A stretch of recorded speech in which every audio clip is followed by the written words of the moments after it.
ಮರನನೇರು.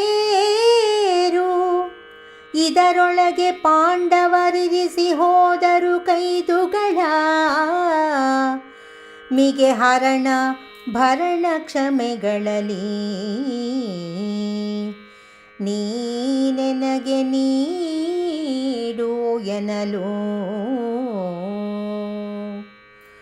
ಅರಸು ಮಕ್ಕಳು ಮುಟ್ಟಲನುಚಿತ ಮರದ ಮೇಲಣ ಹೆಣನ.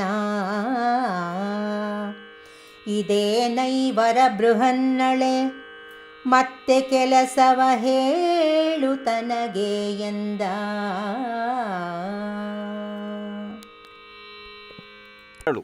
ಎಲೈ ಉತ್ತರನೇ, ಅಲ್ಲಿ ಕಾಣುವ ಬೃಹತ್ತಾದ ಬನ್ನಿ ಮರದ ಮೇಲೆ ಪಾಂಡವರು ಆಯುಧಗಳನ್ನಿರಿಸಿ ಜೀವನ ಯಾಪನೆಗಾಗಿ ಪೃಥ್ವಿಯಲ್ಲಿ ಅಲೆಯುತ್ತಿದ್ದಾರೆ.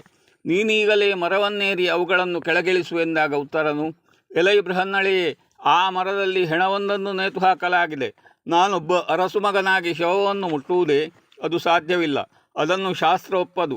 ನೀನು ಬೇರೆ ಏನೇ ಕೆಲಸ ಹೇಳು, ನಾನು ಮಾಡುತ್ತೇನೆ ಎನ್ನುತ್ತಾನೆ. ಉತ್ತರನಲ್ಲಿ ಇನ್ನೂ ಸ್ವಲ್ಪ ಮೊಂಡುತನ ಅನುಮಾನ ಉಳಿದುಕೊಂಡಿದೆ. ಆದರೆ ಈಗ ಅವನು ತನ್ನ ಹೆಗ್ಗಳಿಕೆ ಹೇಳಿಕೊಳ್ಳುವ ಹಂತದಿಂದ ಇಳಿದು ಶಾಸ್ತ್ರದ ನೆವನ ಮುಂದೊಡ್ಡುತ್ತಾನೆ. ಅರ್ಜುನ ಹೇಳಿದ ಕೆಲಸ ಮಾಡಲಾರೆ ಎನ್ನುತ್ತಿಲ್ಲ. ಹೆಣ ಇಳಿಸುವ ಕೆಲಸ ಬಿಟ್ಟು ಬೇರೇನು ಹೇಳಿದರೂ ಮಾಡಲು ಸಿದ್ಧ ಎನ್ನುತ್ತಾನೆ.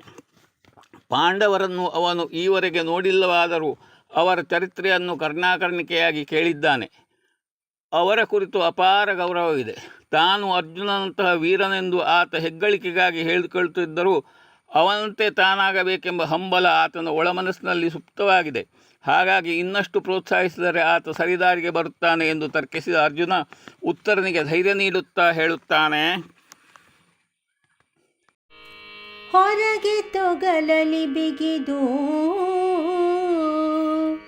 ಕೆಲಬಲ ನರಿಯದಂದದಿ ಪಾಂಡುನಂದನರು ಉರುವ ಕೈದುವ ಕಟ್ಟಿದರು.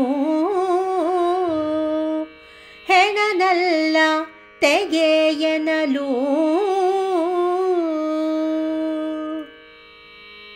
ಸೆರಗನಳವಡಿ ಸಿಕ್ಕಿ ಭೀತಿಯ ತೊರೆದು ತುದಿಗೇರಿದನು. ನೇಂಗಳ ಹರಿದು ಕೈದುವ ಬಿಟ್ಟು ಕಂಡಂಜಿದನು ಭಯ ಹೊಡೆದು.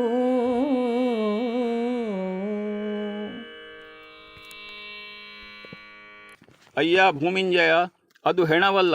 ಹೊರಗಿನ ಯಾರಿಗೂ ಅವು ಪಾಂಡವರ ಆಯುಧಗಳು ಎಂದು ತಿಳಿಯಬಾರದೆಂಬ ಕಾರಣಕ್ಕಾಗಿ ಚರ್ಮದೊಳಗೆ ಹೆಣದ ಆಕಾರದಲ್ಲಿ ಅವುಗಳನ್ನು ಬಿಗಿದು ಮರದ ರೆಂಬೆಗೆ ಕಟ್ಟಿದ್ದಾರೆ. ಅಲ್ಲಿರುವುದು ಶವವೆಂಬ ಭ್ರಮೆಯಿಂದ ಅವುಗಳನ್ನು ಮುಟ್ಟಲು ಜನರು ಹೆದರುತ್ತಾರೆ. ತಮ್ಮ ಆಯುಧಗಳು ಸುರಕ್ಷಿತವಾಗಿರುತ್ತವೆ. ಭ್ರಮೆಯು ಮನುಷ್ಯನನ್ನು ಯಾವುದೇ ಕೆಲಸದಿಂದ ಹಿಂಜರಿಯುವಂತೆ ಮಾಡುತ್ತದೆ ಎಂದು ಪ್ರೋತ್ಸಾಹಿಸುತ್ತಾನೆ ಅರ್ಜುನ. ಆಗ ಉತ್ತರನು ಧೈರ್ಯ ತಂದುಕೊಂಡು ಅದರ ದ್ಯೋತಕವಾಗಿ ಉತ್ತರೀಯವನು ಸೊಂಟಕ್ಕೆ ಬಿಗಿದು ಮರ ಹತ್ತಿ ಆ ಗಂಟನ್ನು ಇಳಿಸಿ ಅದಕ್ಕೆ ಸುತ್ತಿದ್ದ ಹಗ್ಗವನ್ನು ಬಿಚ್ಚುತ್ತಾನೆ. ಆಗ ಕಂಡ ಆಯುಧಗಳ ಕಣ್ಣು ಕೋರೈಸುವ ಕಾಂತಿಯನ್ನು ನೋಡಿ ಬೆಚ್ಚಿ ಬೆರಗಾಗುತ್ತಾನೆ. ಇಲ್ಲಿ ಅರ್ಜುನನಿಗೆ ಉತ್ತರ ಕುಮಾರ ಹೆಣ ಮುಟ್ಟುವಂತೆ ಮಾಡಬೇಕೆಂಬ ಉದ್ದೇಶ ಇರಲಿಲ್ಲ. ಅವನಿಗೂ ಶಾಸ್ತ್ರ ಗೊತ್ತು.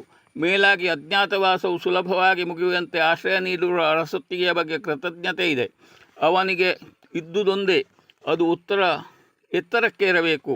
ಇದು ಆ ರಾಜಮನೆತನಕ್ಕೆ ಪಾಂಡವರು ನೀಡಬಹುದಾದ ಬಹುದೊಡ್ಡ ಧನ್ಯವಾದ ಎಂಬುದು. ಉತ್ತರನಿಗೂ ಅನುಮಾನವಿತ್ತು. ಬೃಹನ್ನಳೆ ಪಾರ್ಥ ನಿಕಟವರ್ತಿನಿ ಆದ ಕಾರಣ ಅವಳು ಹೇಳುವುದರಲ್ಲಿ ಸತ್ಯವಿರಬಹುದು. ಈಗ ತಾನು ಹಿಂಜರಿದರೆ ತಾನು ಮನದಲ್ಲಿ ಆರಾಧಿಸುತ್ತಿರುವ ಅರ್ಜುನನ ಹಾಗೂ ಉಳಿದ ಪಾಂಡವರ ಆಯುಧಗಳನ್ನು ಕಣ್ತುಂಬಿಕೊಳ್ಳುವ ಭಾಗ್ಯದಿಂದ ವಂಚಿತನಾಗುತ್ತೇನೆ ಎಂಬ ಯೋಚನೆ ಬಂದಿರಲೂಬಹುದು. ಆದುದರಿಂದ ಅವನು ಭಯವಿಟ್ಟು ಮರವೇರಿ ಆಯುಧಗಳನ್ನು ಕೆಳಗಿಳಿಸ ಅವುಗಳನ್ನು ಕಂಡು ಬೆಚ್ಚಿದ ಎಂದರೆ ಭಯಗೊಂಡನೆಂದಲ್ಲ. ಊಹಾತೀತವಾದ ವಿಶೇಷ ವಸ್ತುವನ್ನು ಕಂಡಾಗ ರೋಮಾಂಚನಗೊಳ್ಳುವಂತಹ ಸ್ಥಿತಿ ಅವನದಾಗಿತ್ತು. ಅಲ್ಲಿ ಎಂತಹ ಆಯುಧಗಳಿದ್ದವೆಂದರೆ, ಉತ್ತರನ ಕಥೆಯನ್ನು ಆಧ್ಯಾತ್ಮಿಕವಾಗಿ ಚಿಂತಿಸುವುದಾದರೆ ಜೀವ ಎಂದು ನಾವು ಹೇಳುವಂಥ ಅಂತಃಕರಣವು ದೇಹವೆಂಬ ರಥಕ್ಕೆ ತಾನೇ ಯಜಮಾನ, ತಾನೇ ರಥಿಕ ಎಂದು ತಿಳಿಯುತ್ತಾನೆ. ಆದರೆ ಬುದ್ಧಿಯಿಂದ ಯೋಚಿಸಿದಾಗ ತಾನು ರಥಿಕನಲ್ಲ, ತಾನು ಬುದ್ಧಿಪೂರ್ವಕವಾಗಿ ಸಾರಥಿಯಾಗಬೇಕು ಎಂದು ಚಿಂತಿಸಿದ ಹಂತಕ್ಕೆ ಬಂದಾಗ ಈ ದೇಹಕ್ಕೆ ಬುದ್ಧಿ ಎಂಬುದು ಸಾರಥಿಯಾಗುತ್ತದೆ. ರಥಿಕ ಬೇರೆ ಇದ್ದಾನೆ, ಆತನನ್ನು ತಿಳಿಯುವ ಪ್ರಯತ್ನ ಮಾಡಬೇಕು ಎಂದು ಭಾವಿಸಿದಾಗ ತಾನೂ ರಥಿಕಂತೆಯೇ ಆಗುವ ಪ್ರಯತ್ನವನ್ನು ಮಾಡುತ್ತಾನೆ. ಅದೇ ಉತ್ತರನು ಸಾರಥಿಯಾಗಲು ಒಪ್ಪಿ ಅರ್ಜುನನನ್ನು ರಥಿಕನನ್ನಾಗಿಸಲು ಸಿದ್ಧನಾದ ವಿಷಯ.